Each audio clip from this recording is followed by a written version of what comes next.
Radke. How's it going, guys? Good. Good evening. I'm pausing House of the Dragon to be here, so it's very important. Okay, so my wife is catching up on it, so I don't have to watch the first episode for the 5 millionth time. So we got that worked out pretty good. But Ross and Frank have some great books. They're live on Kickstarter now. Frank, we'll start with you. Tell us about the Fourth Wallflower. So the fourth wallflower is a bit of a weird story. It's about a self-aware comic character who talks to his creator and kind of like try to manipulates his own story out of it. It ends up being a rom-com, and it's just a fun, weird, quirky, out-of-the-box comedy. So I had a good time with it, and I hope people check it out. Cool. No one actually goes for 30 seconds when I say 30 seconds, but you've, I think, been the first person to do that. A little caught off guard. Ross, tell me about Bill the Platypus. All right. Bill the Platypus is a human platypus hybrid who works as a bounty hunter, taking down criminal hybrids. And so this first issue introduces the character of Bill. It's a standalone story. It's if you're a fan of like Teenage Mutant Ninja Turtles or Hellboy, this would be right in your wheelhouse. Very cool. All right, so I'm going to just jump into the campaign pages and ask you guys some more detailed questions. We're going to start off with the Fourth Wallflower. Let me share this screen. All right, so Frank, one thing I want to mention first is just what a great job your artist did. I love how this book looks. Really great stuff. This was a tricky one. So I worked with Ramiro before on my Grim Space Pinocchio story, and I needed an artist that can, I don't know, bring the process of art to life, really handle every aspect of it. And I felt the colors are important too, the way he seamlessly blends. He does his own, he works with somebody who does his own colors, and the way they go together. It's just, I don't know. I thought he would kick it out of the park, and he did.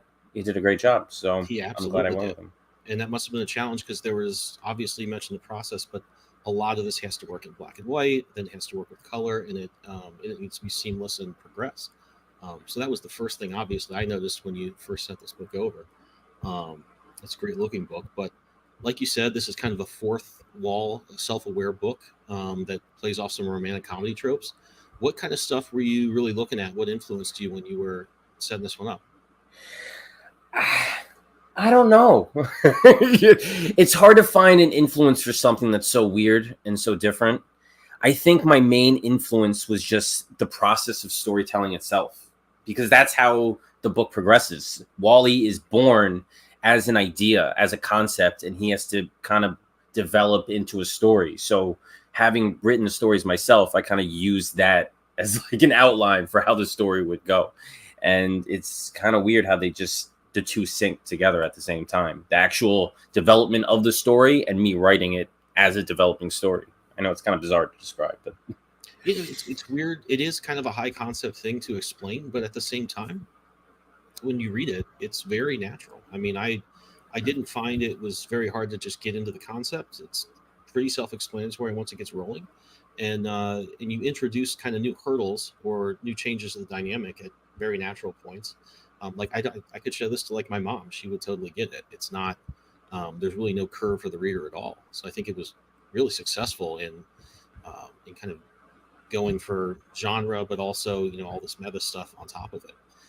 The vibe I got when I first read this was kind of, it developed into kind of a Woody Allen romance kind of sort of thing where he was a little talking to the camera. Like the city seemed to play a big role, at least the way it was drawn. It made an impression. And I really liked that. And I'm surprised at how well you kind of took all these different influences and really made them work together very seamlessly.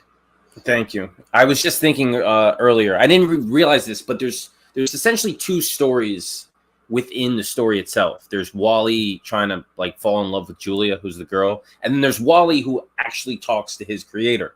So I kind of had to write these two stories parallel to each other, and it kind of fit together naturally. And I just had a good time kind of putting the pieces together, because he has to build a tone for his story. He has to have a setting. He has to have all these different things. So it was cool to check off all those boxes. I think that worked really well. I mean, usually in those romantic comedies, it's like the main character has like a best friend they kind of do their exposition with. and reveal some of that, and then they have their the person they're trying to get with.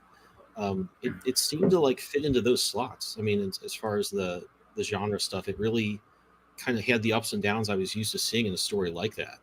Yeah, it does. They think about it. It is just a generic rom-com. It just has that same roller coaster. Like as unique as I think I am. No, I followed the outline. I used the blueprint. It's I didn't mean to like denigrate it. No. And I full disclosure, Ben did the logo for the book, and I think he did a phenomenal job too.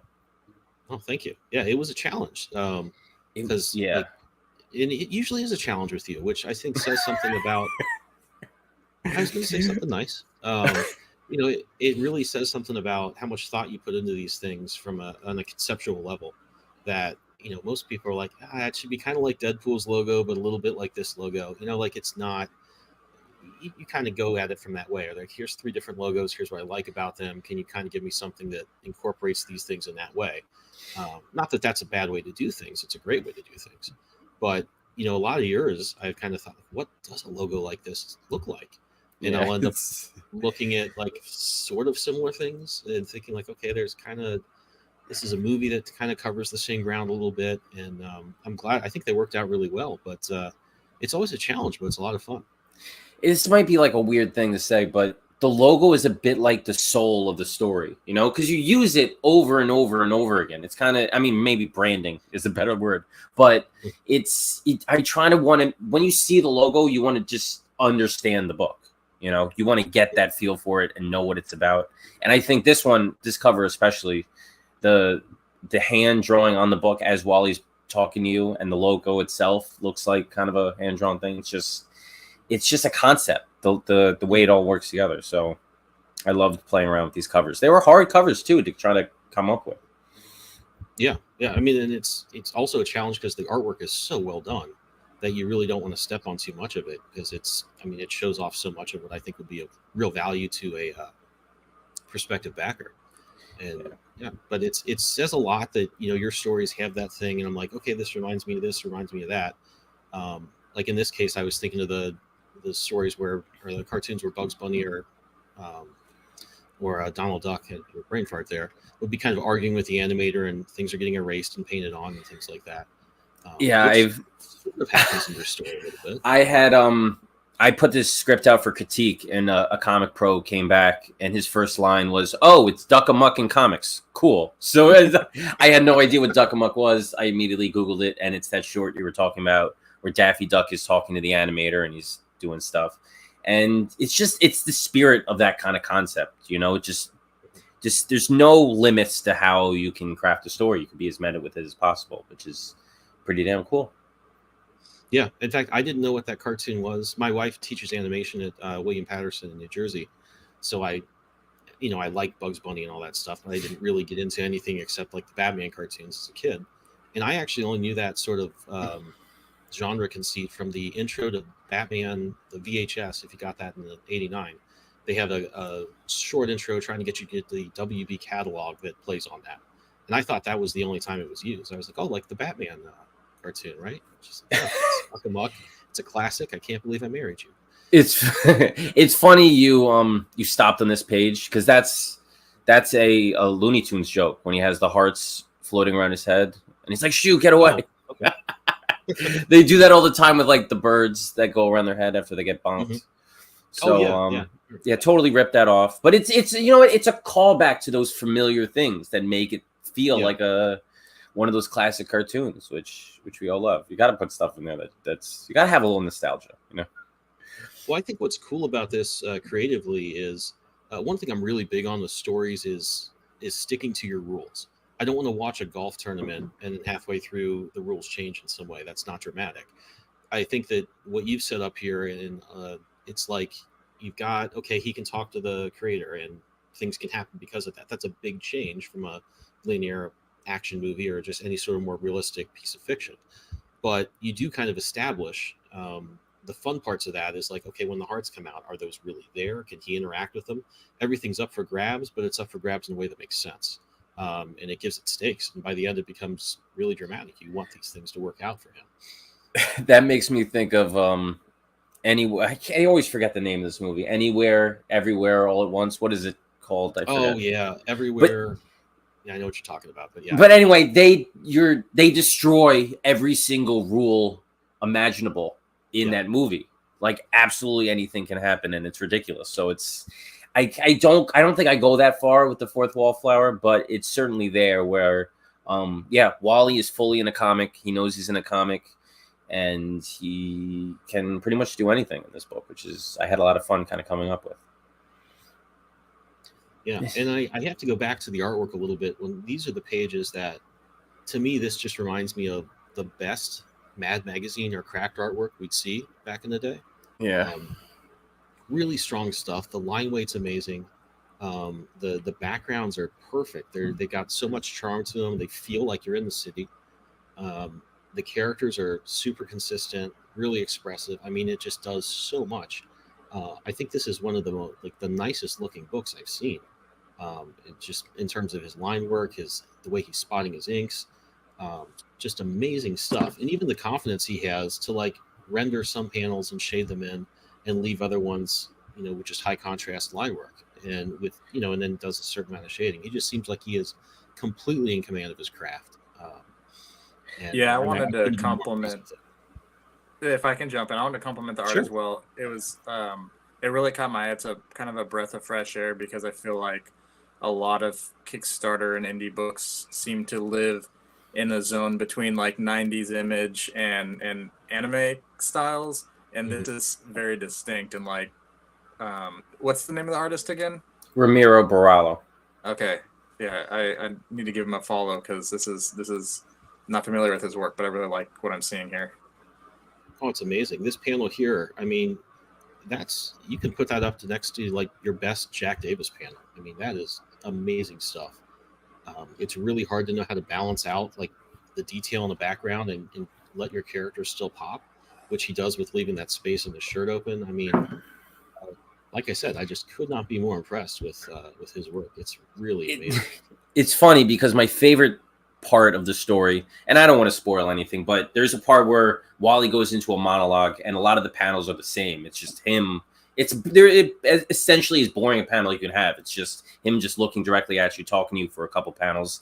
But it's such a great sequence because he has that expression. Every expression is different. He just perfectly encapsulates the words that are coming out of his mouth, and it's just like it feels like a real monologue, like he's talking to you, and it's my favorite sequence in the book. So yeah, he did a phenomenal job kind of bringing Wally to life.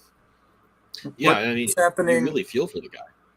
What's happening with the Oh, I'm sorry, shifts from Gross. Go black ahead. and white to color? So he that's my way of depicting the tone of the story. A lot of color is used for tone. So he's telling his creator, he's basically saying, look, we got to get some color in here. You got to spice this up. It's too Okay. bland, black and white. And then he goes too dark, and he's like, what are you trying to make a horror story? And then he changes it, gets it to gray tone, and he's like, what is this, a detective story? So I had a lot of fun kind of playing around with the aspects of genre and how color can influence it a lot. It's really Yeah, interesting. Yeah.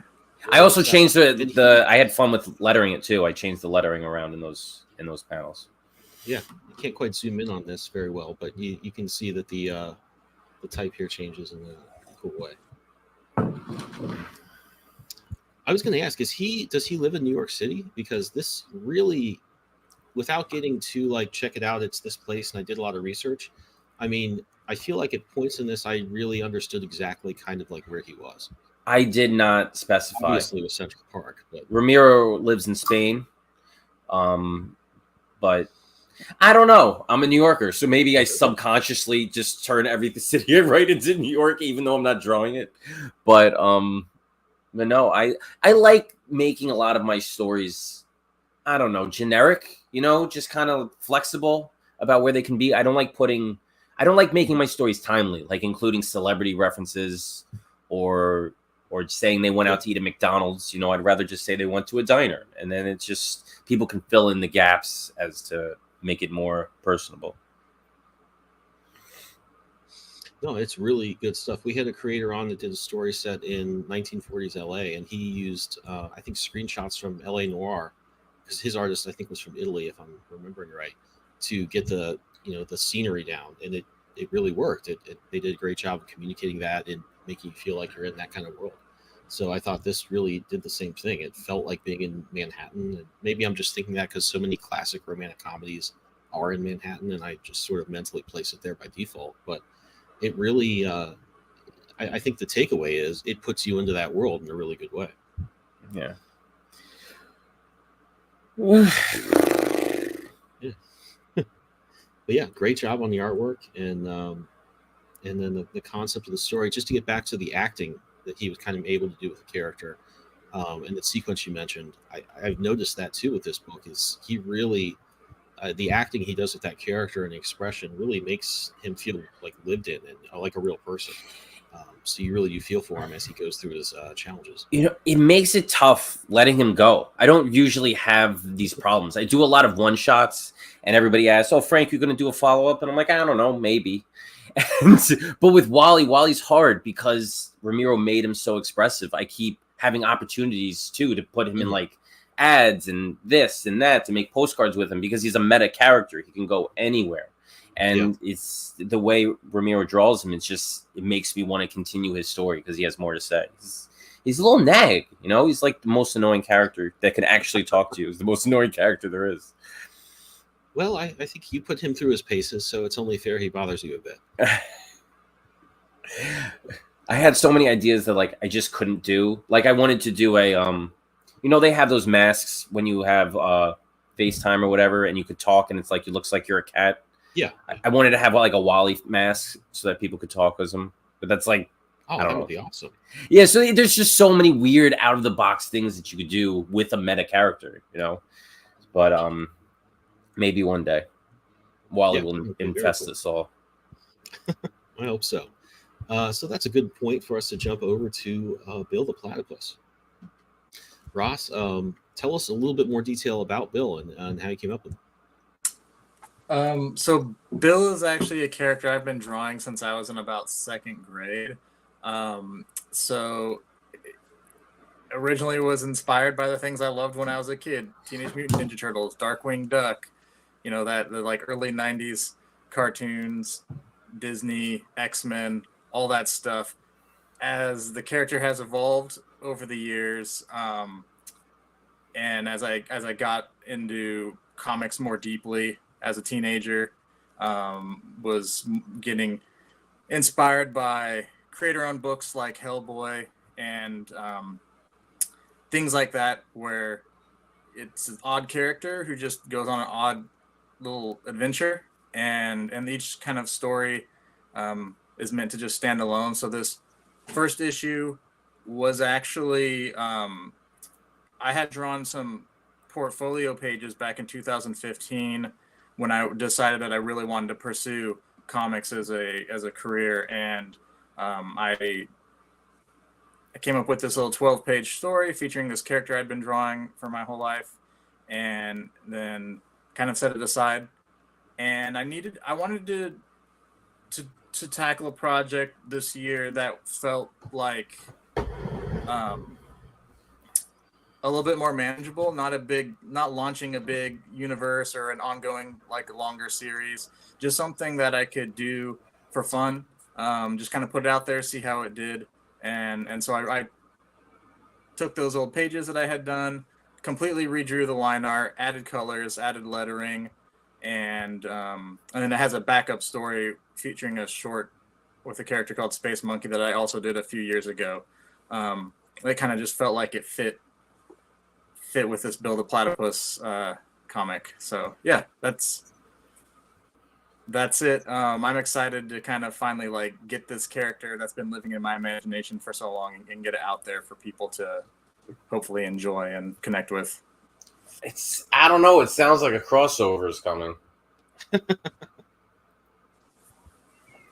I can certainly see that. I loved the when I was scrolling through Kickstarter and I saw this image, I thought there was just so much there. And I think the idea of taking the anthropomorphic characters and making them tough, a lot of people have done that. It's a good genre, but it's been done a lot. And I mean, there's every reason to keep doing it. Certainly my stuff is pretty by the book in that way. but this one just really had personality to it. I think it's expression. I think it's the colors. Everything you did there really just illustrates a lot. It gives you like, hey, that looks fun, and I'm sure it is. I wanted to ask Yeah. you though, are you a Savage Dragon fan by any? Yes, yes. I mean, recently, I've recently discovered it, so I'm about those like big omnibus collections. I think I'm on the third one right now, so I've been catching up. Okay.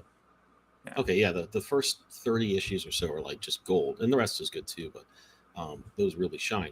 I think he did Dragon the same way. He was drawing him as a kid. He was obviously very different. I think he had like just a dragon helmet of some kind, and he had some kind of Captain Marvel type setup. But it was just literally his like childhood sort of go-to thing developed into a more mature, fun character. And I even thought that a little more because like just the vibe of the preview pages where he's kind of called in to deal with something dark, and he's like, all right, let's get to work. He's real serious. It reminded me of Savage Dragon a lot. This really does feel like a progression from all of those cartoons that we watched growing up. I don't know why that there's so many with ducks. There's the Mighty Ducks cartoon. I remember Tailspin, DuckTales. Like the list goes on. Darkwing Duck, you'd said, and then all just the TMNT knockoffs. You've got Cowboys of Moo Mesa, Street Sharks, Samurai Pizza Cats. Like how many? I remember just all Also, that stuff. All that anthropomorphic stuff. This just feels like a natural progression of kids that grew up watching that, growing up and being now like, yeah, let's just give them a gun and make them a bounty hunter. Yeah. I think that's kind of where as a kid, I've even got like, I recently moved, and so I've been sorting through a box of all my old childhood drawings. So I've got, let's see if you can see this. Let me slowly here. That's a drawing I did of Bill. Oh, awesome! In 1999, and he's got like a cyborg arm and like huge Jeanco jeans and big, Vans shoes on and stuff. And I kind of wanted to like not lose some of that silliness, and like that's, when you're a kid, you just, whatever you think is cool, you're gonna like, you're taking it all in and you're putting it all back out. And that's kind of what this was about, is just like not overthinking it, not trying to make it more than just like a fun thing. Hopefully other people enjoy it, and hopefully I'll be able to do more with it. But I'm trying not to. I have a tendency in past projects, something starts small and then it grows and grows and grows. And this, I want to just be able to kind of just, whenever I feel like revisiting Bill, hopefully, do another standalone comic and kind of see where it goes with that inspiration. But yeah, like you're saying earlier, taking those cartoons that we grew up with and doing a grim and gritty version of it. I'm trying to find a balance where it's like not pushing it so far into like the boys of anthropomorphic stuff, but also not not making it too much of a parody, and just like Savage Dragon or Invincible, some of these other creator owned series, Hellboy, where you can just tell that the creators are putting what they love into it. It's not necessarily a parody or satire, right? It might poke some fun at some of the tropes of the genre, but it's also doing it in like a way that feels not like punching down or like I'm too cool for this, right? Honoring, homaging. Yeah, homage. Yeah, that's a good way of putting it. Yeah, I mean, I'm usually don't gravitate to things that are like, I'm doing this genre, but I'm super cool for it. I mean, and most of these genres are even a thing because they're fun. I mean, when you rattled off all those names of like different Street Sharks and all that stuff, that was basically Ninja Turtles redone. Yeah, I liked most of those. They were cool. There was not like, I never hit the bar where I'm like, that's enough of that. I'm sick of it. I have this fatigue for this genre. I'm like, no, this is cool. Keep it coming. I can have more. Which I think speaks to the durability of that concept. It's just fun. And I think also when people do different things with it, and especially if you're going to take like a Hellboy-like approach where you just do a one shot every now and then, it can be a different thing. And especially if you've got a character that's flexible and can just be in a, not that you're going to do, it could be James Bond one time, it could be a bounty hunter one time, it could be, some other thing. And that really works out well. And I think it also, I don't think I've ever seen a story that when the creator jumps around in terms of like genres like that with the same character, where it doesn't seem like a lot of fun. Like the creator's just really into doing that, excited about doing it, and that bleeds through the page. You really get that as a reader. Yeah, a lot of the fun I think is Bill's the platypus is such an absurd looking character that the more grounded and realistic the world is around him, the more funny things become, and the more like shocking the violence and action becomes as well, because he's essentially looks like a cartoon character, um, but the human characters around him, the world around him is not as cartoonish, and so it's that I like that juxtaposition. I think that's what's fun about the original Ninja Turtles stuff. That's what's fun about Hellboy, is that like coming together of two kind of different aesthetics in a way that doesn't really jive. Howard the Duck sort of thing too. Yeah. It's that tone, you know, they just managed to find that right balance.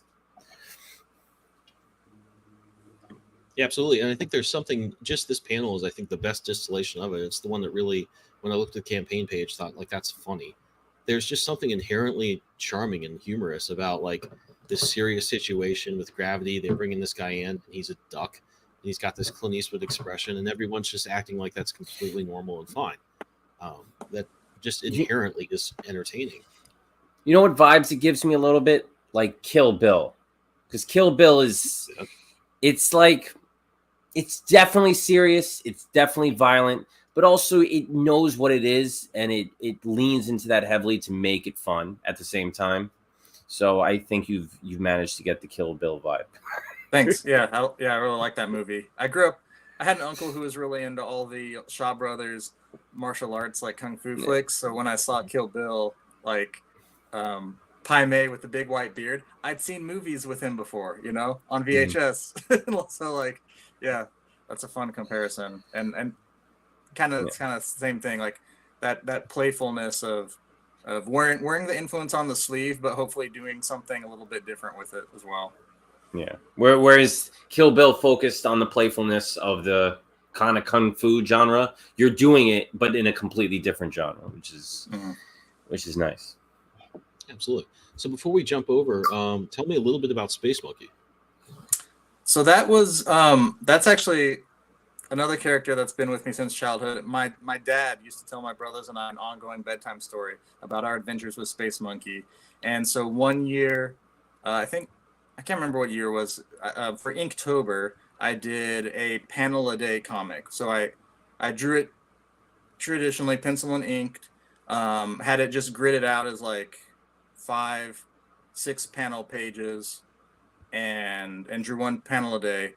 And then a few years later, I redrew the whole thing and digitally and colored it and added lettering to it. So that's what this is. This is that. And if I have time, I'm trying to get this printed off in time for Rose City Comic Con in September. I might tweak some of the artwork, but I'm still like this short. It's a funny little thing. Space Monkey is sort of like a Han Solo kind of character, but he's a monkey.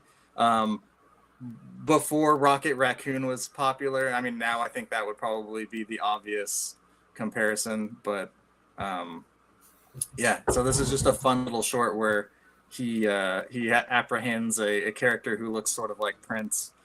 I was going to ask. There's more than meets the eye in this one. I was like, it looks a little like Prince, but maybe it's a coincidence. Like, no, he's like completely purple. It's got to be him. Yeah. I like it. And I mean, I have to ask, someday are these guys going to cross paths? I don't have plans to, but I feel like they sort of exist in like conversation with each other. The same playful space. Yeah. They're both anthropomorphic animal characters.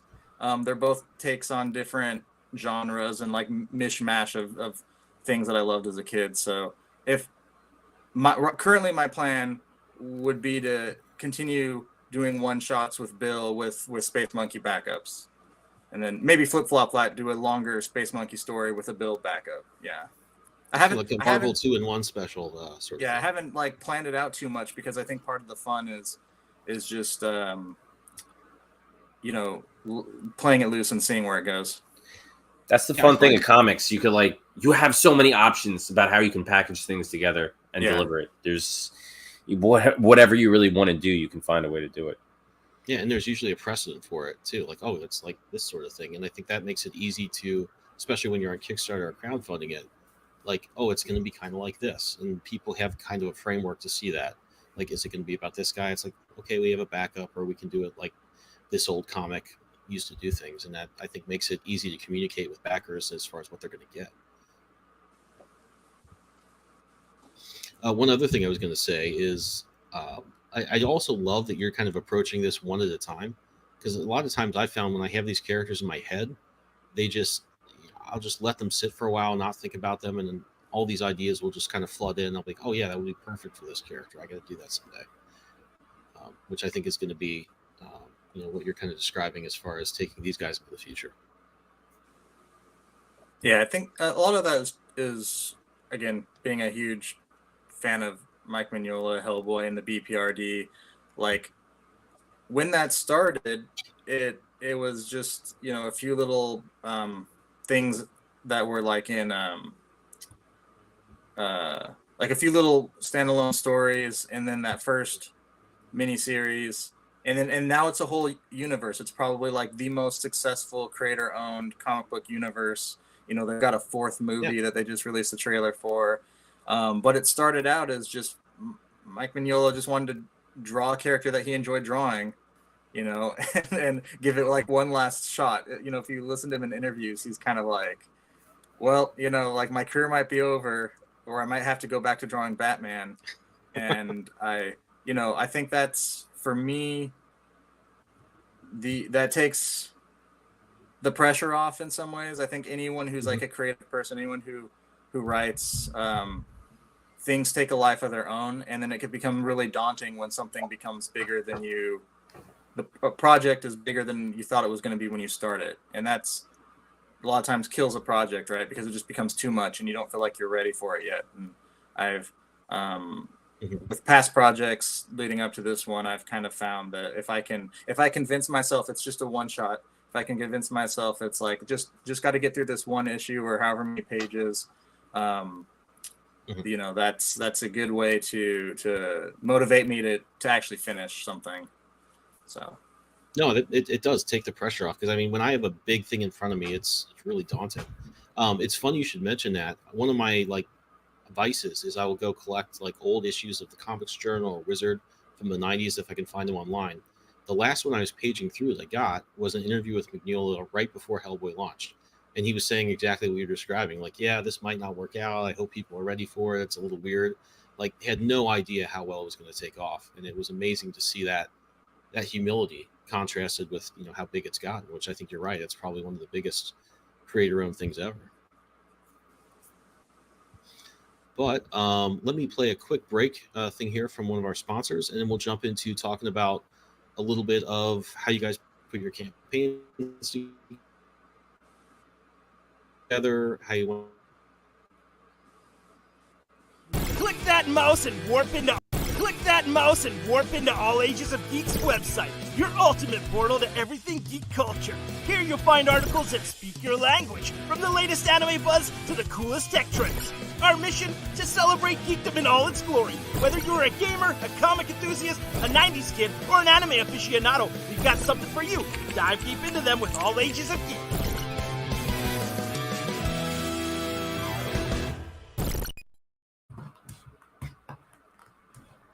All right, so Frank, let's jump back over to you. This was a pretty unique concept. How did you kind of brainstorm how you were going to sell this to backers, and how you were going to explain it? I don't know. I still don't know. It's because it's a weird book. I mean, I could call it a rom-com, but it's not like your typical romantic comedy. So it definitely leans more into the meta side of things, but you don't really advertise to. There's no meta fans, there's no meta demographic. It's like a weird kind of odd, empty, negative space. So I just thought like people who like comics would like this book. And it doesn't matter if you're a horror comic fan or a crime comic fan. If you I feel like as opposed to just film buffs or people who read novels, people who read comics are really into the concept of sequential storytelling. So I just thought like there was something in this that people who like comics can get a kick out of, playing around with panel walls and sound effects and all that kind of stuff.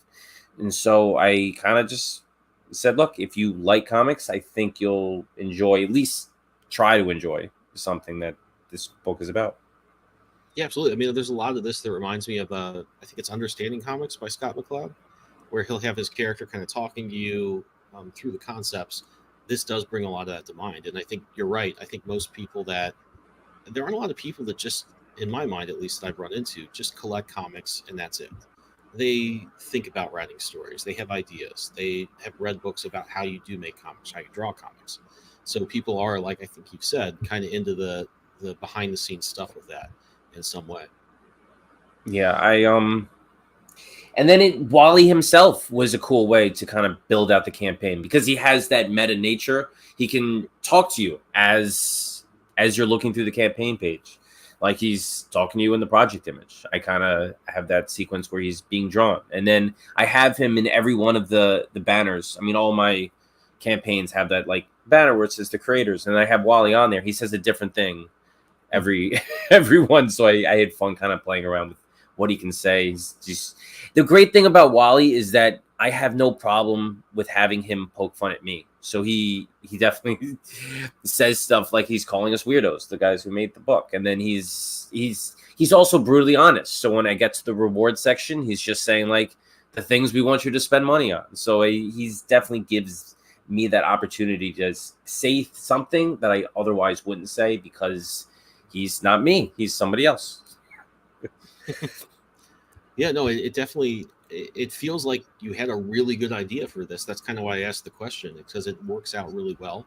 Wally is suited to do all those things. And I think that as difficult a concept as this is to describe quickly, although you did a great job of it, I think it does really, having read it, this does give you a very good idea of what you're in for. And I think that it gives you, I think, also an idea of how important each part of the story is going to be. The primary thing is his relationship between his existence and you primarily.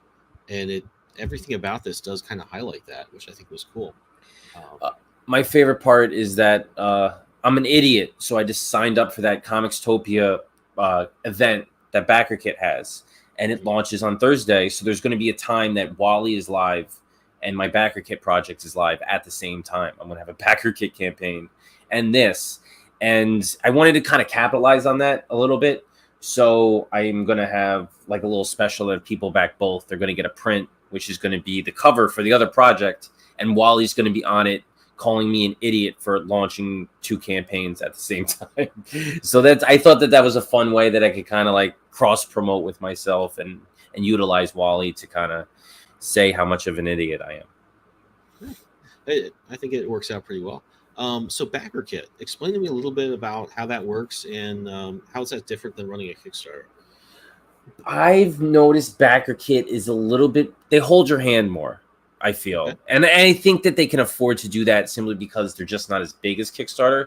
Kickstarter has so many projects and a small staff, comparatively speaking, so they can't like have that hand holding through the entire process that the Backer Kit has. Like when they reviewed my project, they gave me a list of stuff that they thought could improve it. Kickstarter would never do that. They either just tell you that something's against their terms of service or they approve it. So it's just been a different experience, especially that I'm in this Comicstopia event, which is cool. There's a whole bunch of projects that are being launched live. There's cross collaborations and incentives and all sorts of other stuff. So it's been a big, more of a communal effort that I never really had when I did a Kickstarter, because it's kind of like, I mean, even though we form our own communities and around Kickstarter that can help each other, it's never like a Kickstarter run community. You know what I mean? So this has been, it's been an experience.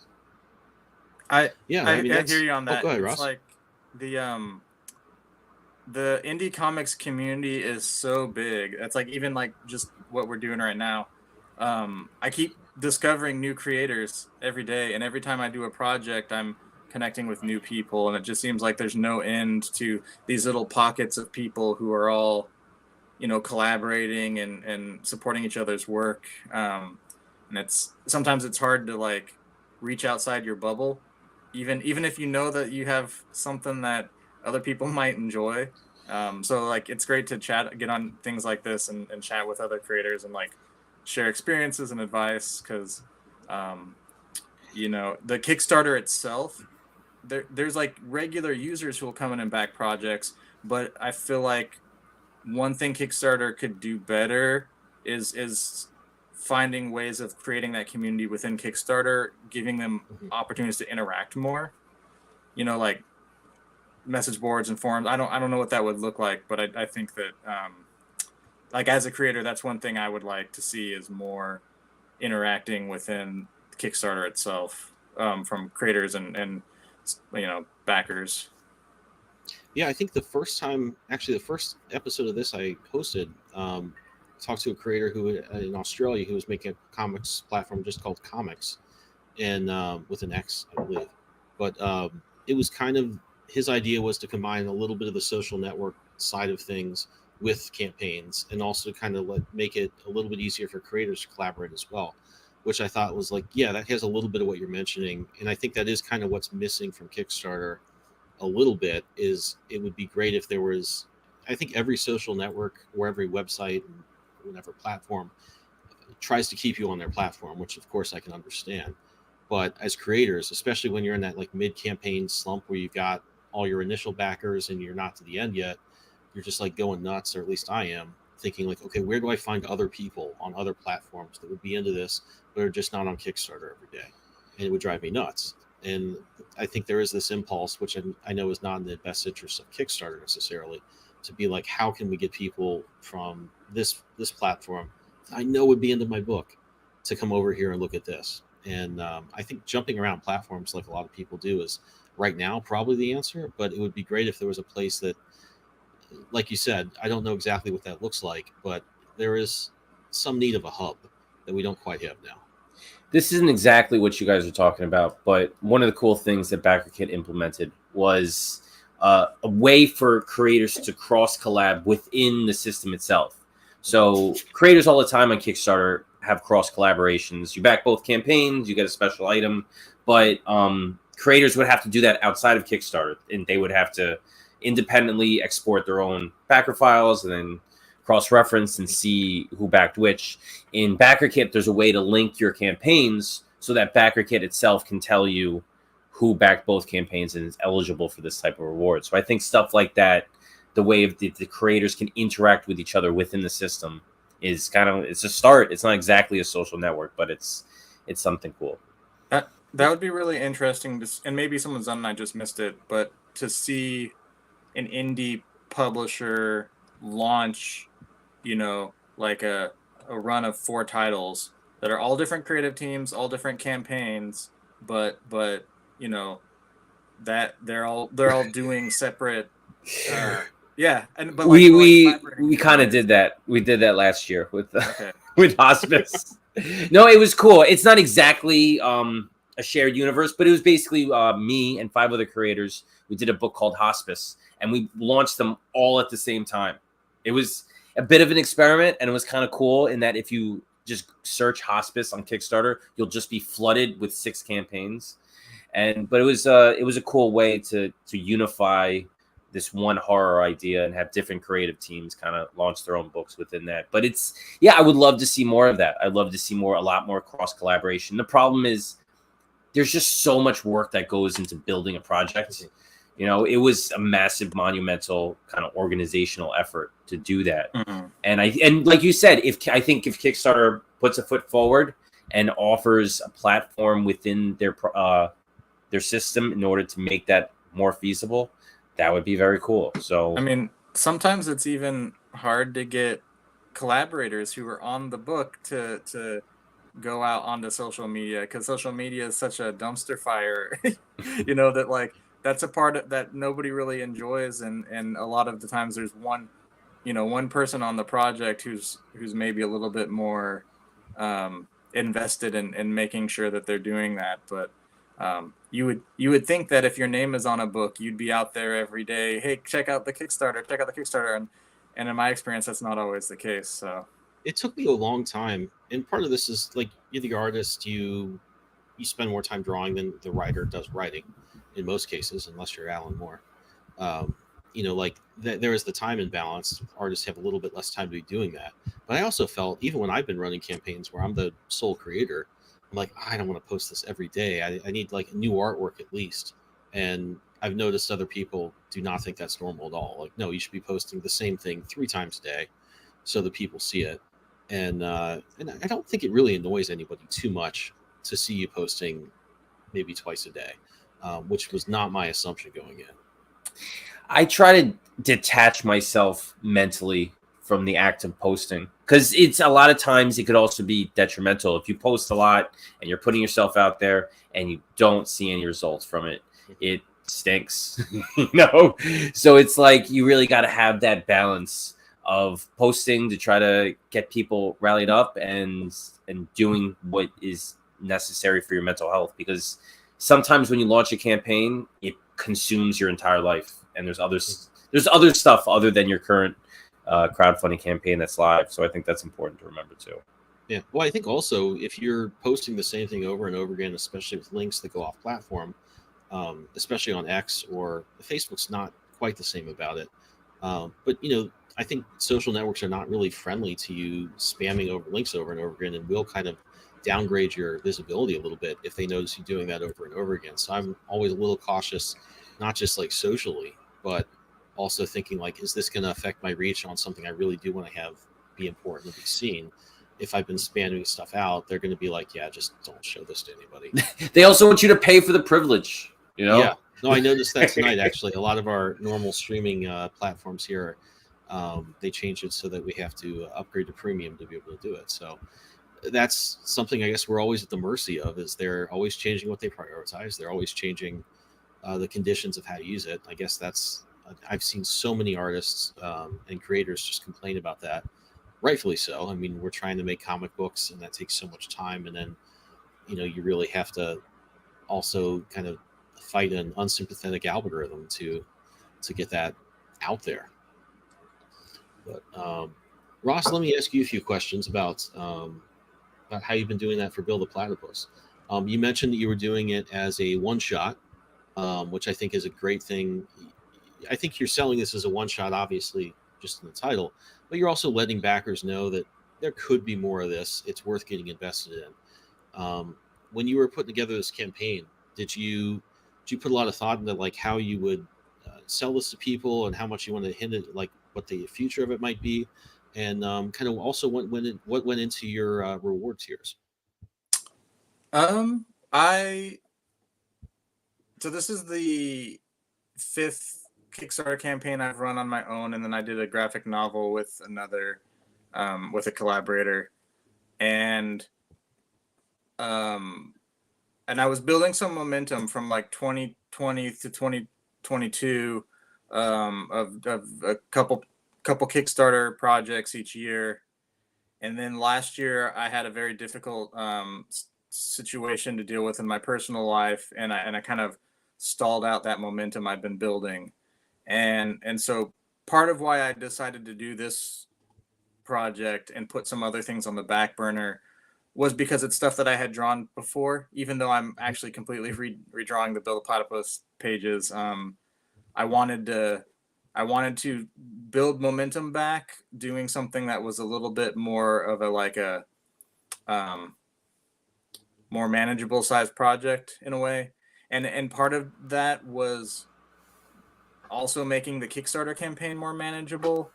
So one thing I've offered in all of my campaigns is it's essentially my commission list for the year. So if people want to buy original art commissions from me, these are the best prices you're going to get is through these campaigns. And that saves me from having to figure out how to make stickers and t-shirts and all the other, things, and not having to pay artists for variant covers, which is something that I've never done. And I feel like it's time for me to embrace that, because that seems to be where a lot of campaigns really successful campaigns are the ones who have a ton of variant covers. But yeah, I wanted to keep this as simple as possible and just kind of lean on my existing base of you know, supporters to kind of like hope that they would come out strong for this new project and help share it and see what I could do. So yeah, I'm curious to see how it goes. Honestly, like I don't want to say I just slapped this together, but I didn't overthink it and spend as much time promoting it and prepping for it as I have done my past 4 campaigns. And I don't know, maybe that doesn't work out for me this time. Maybe that year gap in between is going to hurt me. The landscape of Kickstarter and X and stuff has all changed a lot in the last year as well. So yeah, I'm hoping this one hits its goal. It's looking like it's going to be kind of like a gradual climb to get there by the end. We still have plenty of time to go, and we're almost about a third of the way there. So, but yeah, I do think that, you know, I'm already thinking about the next one and what I can do to make the next one stronger. And I think the amount of like the more you can get someone excited about your project before it's available, you know, obviously that never hurts. So. Yeah, definitely. I mean, my next campaign. I meant to do a lot earlier, but a lot of factors have kind of prevented that from happening. But I kind of wanted to not overthink it, just put it out there, see what you can do with just the campaign image and the idea of it, the images, and kind of see what that gets me. Because I switched over to Zoop for a while, and I'm kind of coming back to Kickstarter and seeing what's changed. And I'm sort of looking to establish some kind of baseline on what works and what doesn't work for me in terms of, you know, pre-launch stuff, how much I promote it, all of that. And I have one project I'm promoting the hell out of and have been for a while. One project I'm going to launch with like minimal fanfare, and I'm hoping to see kind of the difference there between the two. Yeah, and I feel like a platypus with a tranquilizer gun fighting a monster. If that doesn't sell you on the book, then nothing I do is going to sell you on the book. So. It's just a matter of getting that cover out in front of people's, you know, faces. I think it sells itself if it's the type of thing that someone would be into, and if it's not, then oh well. But you never know like what sort of reward tiers, you know, might get. Sometimes it's not even about getting more backers. Sometimes it's about your loyal backers who come back project to project, and you know. Maybe this year they're struggling financially, so they can't come out and support you the way they did at your last project. But maybe there's someone else who their circumstances have changed, and maybe, you know, you can entice them to get a little bit more. And you never know what little, you know, rewards, creative things people come up with that are gonna encourage people to you know, maybe bump up their pledge a little bit more, whether that's add-ons or, you know, different fun things like that people do. I you know, that's the kind of the risks inherent in this crowdfunding platform being all or nothing. You know, and I might be interested in exploring other ways of getting projects out there in the future, but I've had good, you know, reasonable amount of success with Kickstarter in the past, so I thought I'd see how this one did here. Yeah, I mean, I still think it's the place to test that out. Like right now, I think that's still where the quote unquote foot traffic is more than any other platform. And to me, that makes it kind of the, you know, the place where we're going to figure that out most of the time. And I think that just both of you, your cover images are so strong. Bill the Platypus, just the color choices made it shine a little bit. Obviously, the pink and yellow is going to catch your eye, but just that character is, like I've said before, it's inherently fun and charming. Like, okay, that's cool. I want to know a little bit more about that guy. I kind of know what I'm going to get. That's okay. And I think that cover image, the thumbnail that, you know, is when you're scrolling through Kickstarter, what you see is just so important. I don't know if some people I can tell put a lot of thought into that. And I see other campaigns where it's just sort of, yeah, here's like my favorite panel, but it's not really the best thing to sell with, or it just doesn't have any umph to it. And I think that's the biggest mistake people can make sometimes, is just not having that main image be, bam, here's exactly what this is about. Here's the vibe. Here's something cool. And even visually, just high contrast. What's going to stick out as you're scrolling through 20 other projects, most of them not safe for work. I always say that, like, it's the the titty comics and then like YA stuff are the two sectors of comics that are doing really well, and it's like I don't think there's a way to combine those two, unfortunately. Yeah.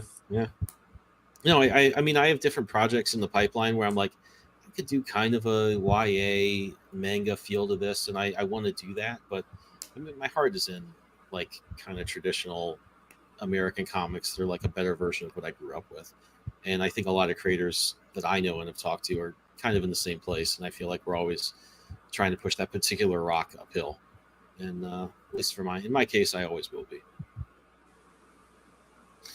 But guys, it's been great to talk about this. I'm going to run through a couple other campaigns before we head out, and let me just jump over to that. The first one I'll talk about is Archetypes. This is what Joey and I work on together, and Joey's certainly the point man on this. Oh, we did issue 1. That's going out to backers right now. It looked great, and I couldn't have been more impressed with how the printer put everything together and just packaged it and did a great job. And Joey did an amazing job editing this, putting it together, and getting it out to backers. And we're putting out issue 2, so we're very excited about that. I've got a cover I have to get to, which hopefully I'll get to in the next week or two. But I've been seeing some of the stories and some of the content that's going to be in this, and it's going to be a lot of fun. The next one is When We Transform, a superhero tale of transition. Toko Satsu in the trans experience. I practiced saying that word a few times. I know that's a manga term, Toko Satsu, but I'm not super familiar with it. Didn't want to stumble over it too much, but this one looks really cool. I've seen a little bit of the artwork for it, and we're excited to get this one out there soon. Another one is Unbroken from Band of Bards. This is one of the first ones in this new Deadly verse they're coming out with Dauntless Stories. So this is a very cool campaign. It's got some great artwork, great characters, and some awesome covers. So definitely check that one out. Next one is Shade, the Shadow Saga. Shade, a supernatural spy, is faced with uncanny threats and betrayal. He must overcome his arrogance to become a true hero. This is another one I've seen a few pages from. I think most of the issue, actually. Really cool stuff. Has a little bit of a retro vibe without being overwhelming, and it's a really fun book. And the last one, I believe, is Danger Squad, which is pre-launch now. 100-page spooky mystery adventure. This is a really cool project. If you're into Stranger Things, Harry Potter, it's got a little bit of all that stuff. Really cool artwork and a fun vibe. Hopefully this one will be out in a few months, just to get out to people when we're gearing up for Halloween and everything. So definitely check those ones out. Stop sharing. But I think that does it for tonight. Guys, tell us where. We have the links for your books in the description if you're watching on YouTube. Obviously, you can check out Googling the titles of these books if you want to get them back any of these projects. But guys, tell us, Frank, where can we find you online? Very simple. I'm at Frank the Writer, Twitter, Instagram, Facebook. The best way to keep up with me, frankthewriter.com, is I have my mailing list on my website. And I kind of send out bi-monthly updates. So it's the best way to kind of stalk me, see what I'm doing, hanging out, all that stuff. Cool. And Ross, where can we find you online? So I'm at RT Radke, RADKE, on X/Twitter. And then I'm also on Instagram, and I have a website that's just rossradke.com. Cool. Which hopefully get an overhaul on that soon. But I do have a web store on my website, so people can check out digital and print copies of my previous work. Awesome. So definitely check out these guys' books, and obviously the live campaigns if you can. Some great books. Very excited to get some eyes on them, and go check those out.